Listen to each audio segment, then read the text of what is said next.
We're going to start today with a review of our numbers.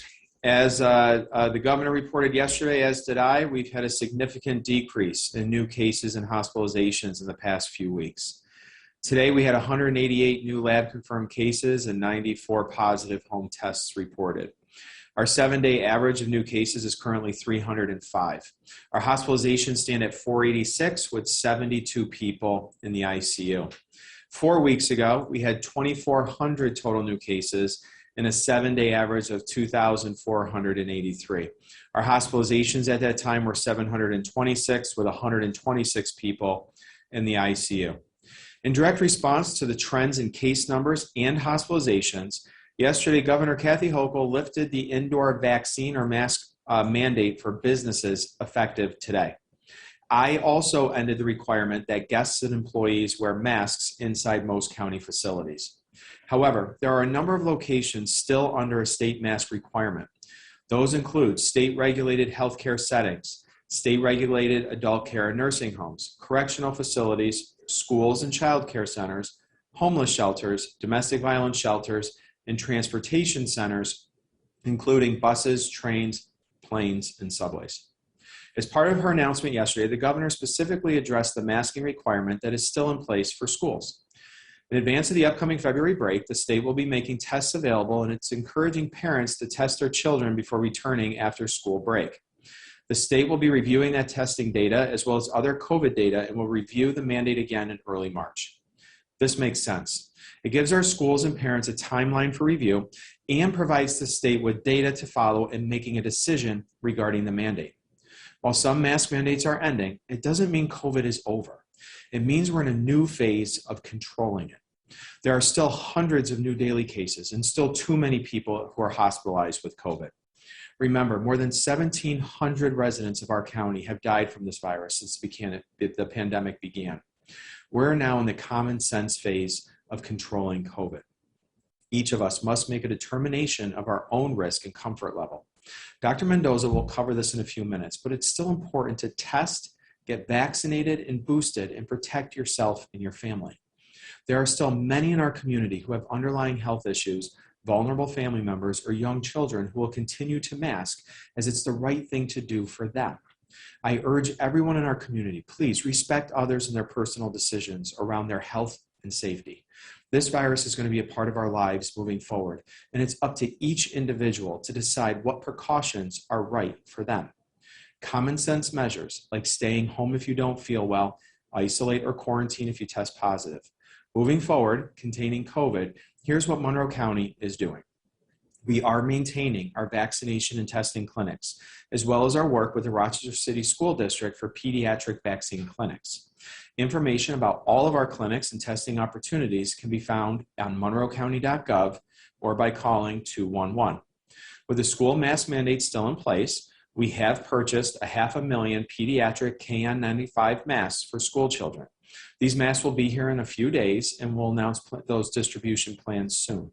These masks are still very useful, even if the school mandate ends in March, because many parents may still want to send their children to school in a mask as added protection if they're in a school with a low vaccination rate, or for a number of health-related reasons specific to their children. We're going to continue our pediatric vaccination clinics with city schools as we're seeing a steady stream of children getting vaccinated. It continues to be important for people who have access to high-quality masks, if they want them, and test so that they know if they're positive, so that we will continue to distribute the KN95 masks, and we're going to continue to distribute rapid antigen test kits. Yesterday, working with United Way, we distributed some 90,000 test kits and 40,000 masks to not-for-profits countywide. On Saturday, this coming weekend, we're working with the city of Rochester. We're going to distribute another 10,000 kits and 40,000 masks to the public at Marina Soccer Stadium.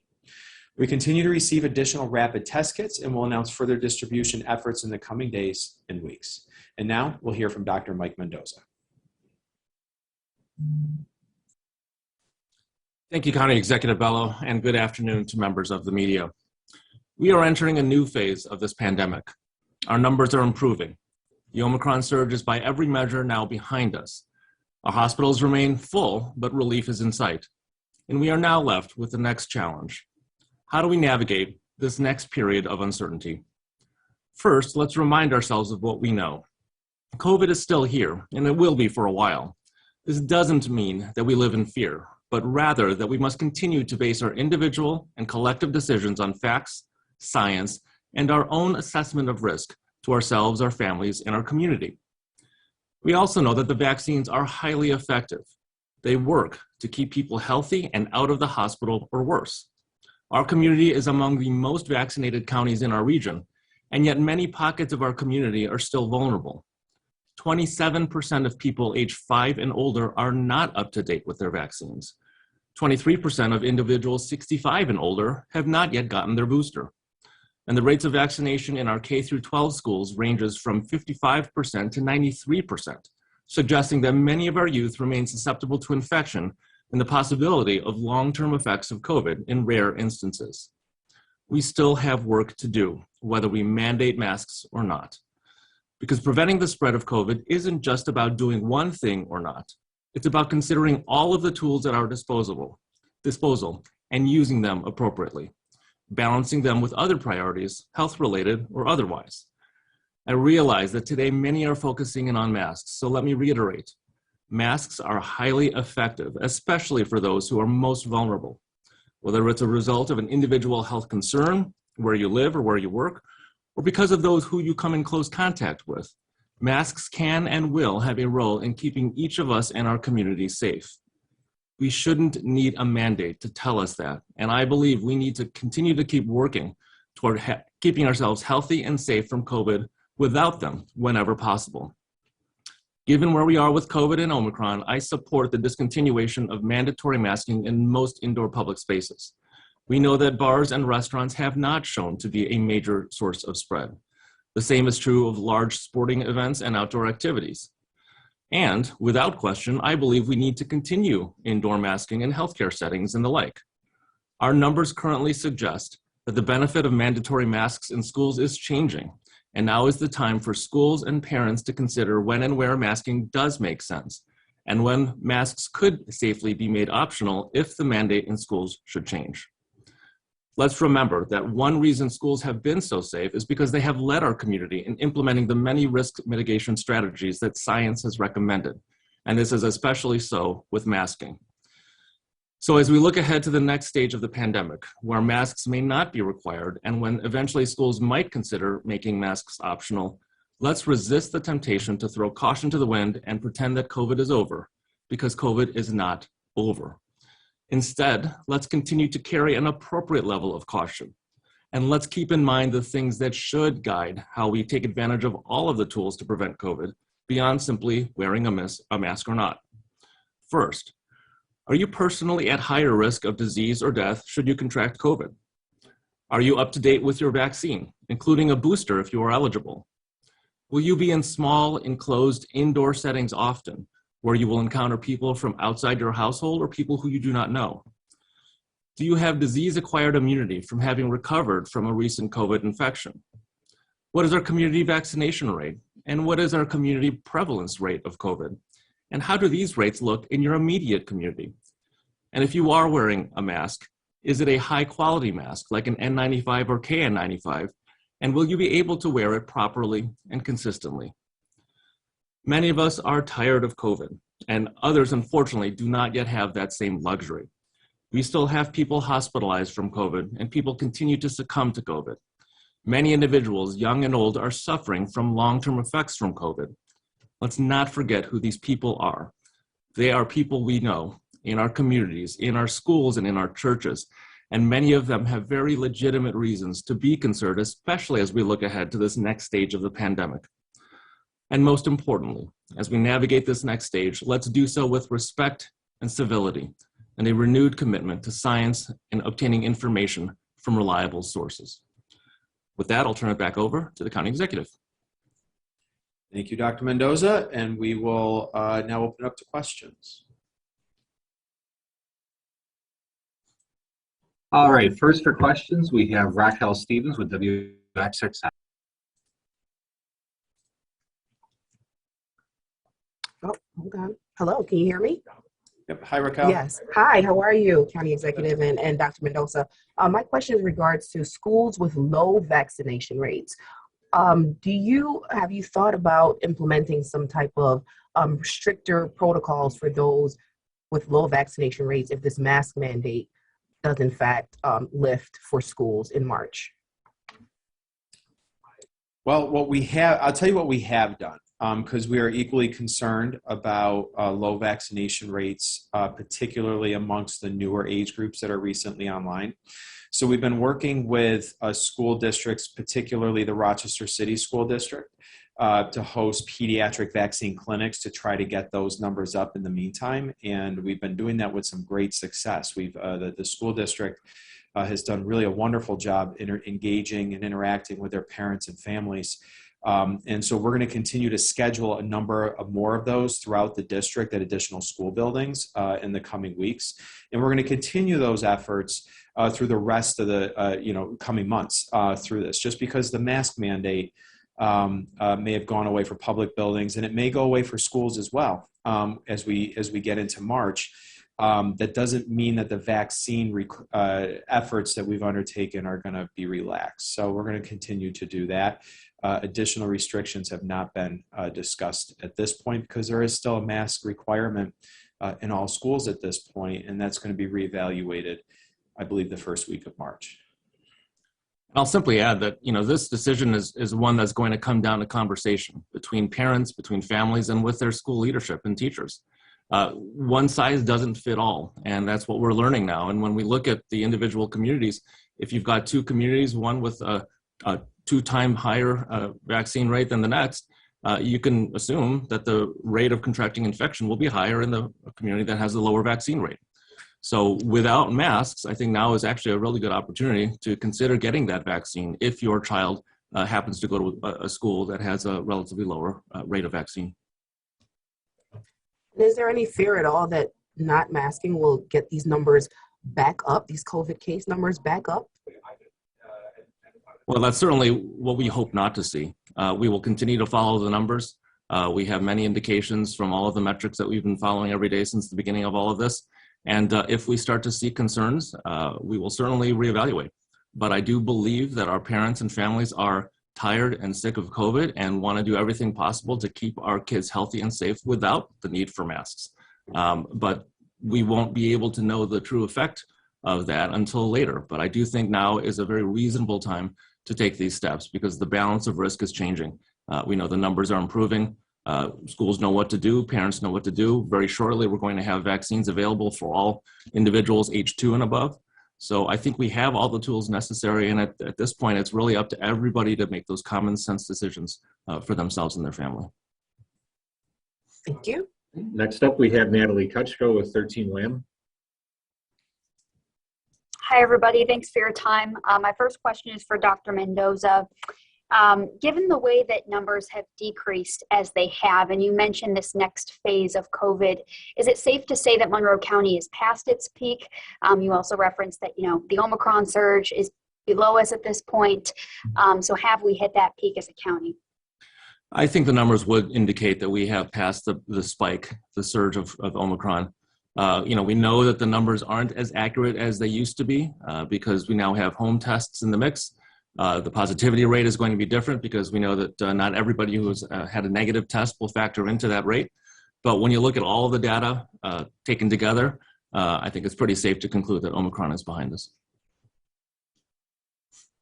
Thanks for that. And then my last question for County Executive, focusing on vaccine clinics, you mentioned that the county would like to maintain those. We have noticed that traffic at the general clinic sites, maybe not as trafficked as it was, say, several weeks, if not, a month or a little bit more ago.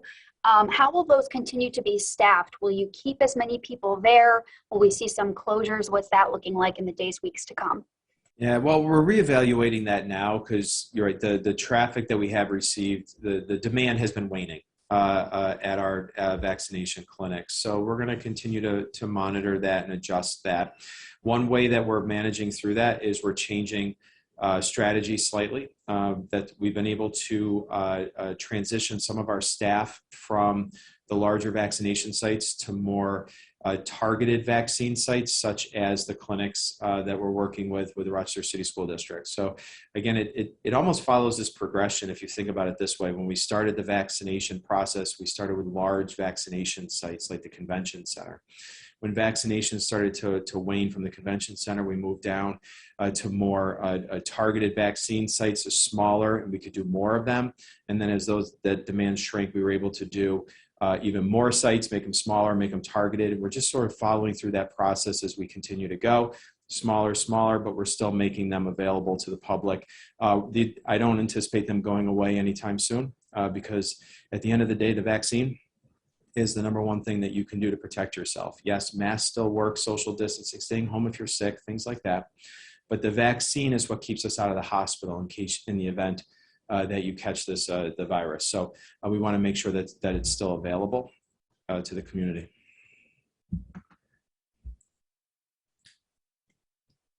All right, next up we have Brian Sharp, the Democrat in Chronicle. Thank you. Just question for Dr. Mendoza. I'm wondering, you were mentioning about, reevaluating stuff for children. Given that I think the next age group is 6 months to 5 years, I think the expectation is possibly that could become available by the 1st of March. Would you support lifting mask mandates? Do you see a scenario where you'd support lifting mask mandates in child care centers before those children become eligible, or would you say it should stay in place until? Well, I think first we have to wait until the vaccine comes out. The next age group actually is age 2 to 5 years old. So I do think that once the vaccine rate reaches a higher number, a critical number in that age population, it would be wise to reevaluate things. But I don't think it makes sense to do that now, given that group is essentially still susceptible. None of them has been vaccinated. Some have disease-acquired immunity, which is helpful. But masking is less consistent in the younger age groups. So there's still a lot more that we have to figure out in the daycare population. So I think it would be premature right now to change the mask mandate in that setting. But I think certainly as the data warrant, we should reevaluate and lift that mandate when we can. And I was wondering just about the pediatric clinics that you're doing with those numbers. Like, can you talk a little bit more about the numbers that you're seeing of parents coming in and what concerns you're seeing still that you're still confronting in that population? Well, I think with any parent, our job is to keep our kids healthy and safe. And I think what we're getting are healthy questions, healthy, legitimate questions. And so that is not surprising. That, in fact, is what we hope for. We are seeing a decrease in demand, though, which I think is a result of the reality that most parents want to take their children to more familiar settings. And so we're leaning on our pediatric and family medicine colleagues to take up the remaining demand. It does make more sense when I see my patients of that age group. I've known them for years. They're used to getting their shots in my office. I think that makes more sense, and it will be even more so the case once the vaccine opens up to the 2 to 5 year old age group. The other benefit of the primary care setting is that individuals 2 to 5 years old are often very frequently in our offices for other routine care. So in that way, it makes it more convenient for parents and making the demand for us in the county to give these vaccines in these so-called mass vaccine sites a little bit different. So, the demand's going to change as the age windows open up.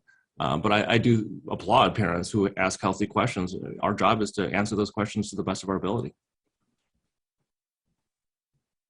All right, thank you, Brian. Next up, we have Jen Lukey with Channel 10. Good afternoon. I have a question for Dr. Mendoza. We just heard County Executive Bello say that there are some KN95s coming for kids, which we haven't seen too much of. I'm a mom. I drop my son off at school and almost exclusively see cloth masks. Hopefully they're wearing them properly, but often we know they're not. And you have been very vocal about KN95s being really what people need for protection. So given that, and the fact that we haven't seen huge transmission rates in school, how much of a say will you have once the governor does lift the state mandate? Because it looks like she's leaning towards kicking it back to the counties. And it looks like some of the school districts are saying, well, we have to wait to see what our health department says. So how much of an impact do you think you will have in the decision-making moving forward?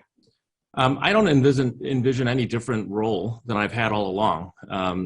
Most of what we've been implementing here in the county has been a result of the state requirements and state guidelines. But certainly I want to continue to be a resource to the superintendents. At this time, I certainly would recommend masks in schools for most people. And that there are a lot of families out there who have children who are medically vulnerable, have other healthcare concerns, or just simply want to do everything they possibly can to keep their kids from getting COVID. And so if that's the case for these many families, we want to make sure they have access to high quality masks. So, we had sort of anticipated that this day would come. So we put our order in some weeks ago, and hopefully they'll get here shortly and be able to provide that option to our families.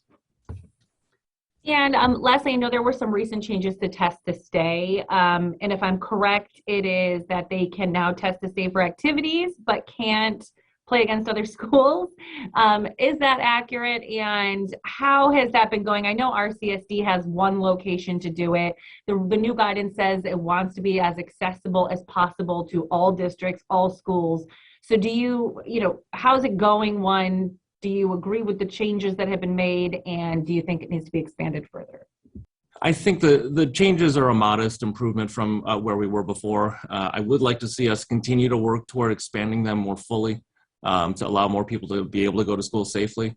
I do think that those guidelines will be reevaluated as our numbers continue to go down.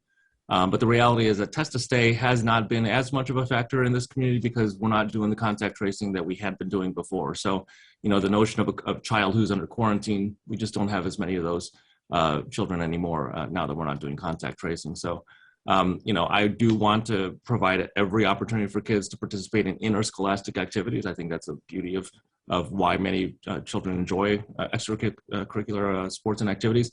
Right now, it's not yet in the cards, but my hope is that very shortly we'll be able to offer that too. Do we have a reporter from WROC on the line?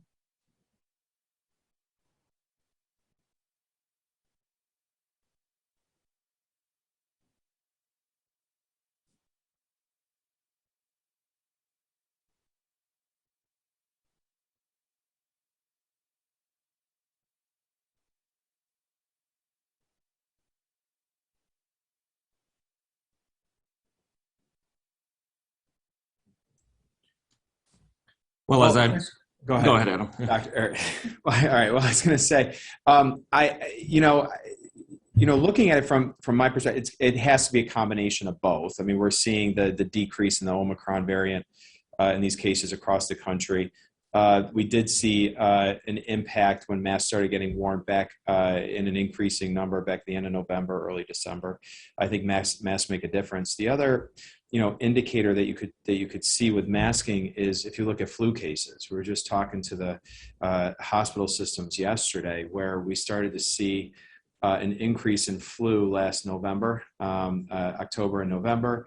When the increased prevalence of masking through December and January came about, flu almost disappeared again. It kind of fell off a cliff, very similar to what happened last season. So there clearly masks have made a difference. The other place that you could see where masks have made a difference is, again, in our schools.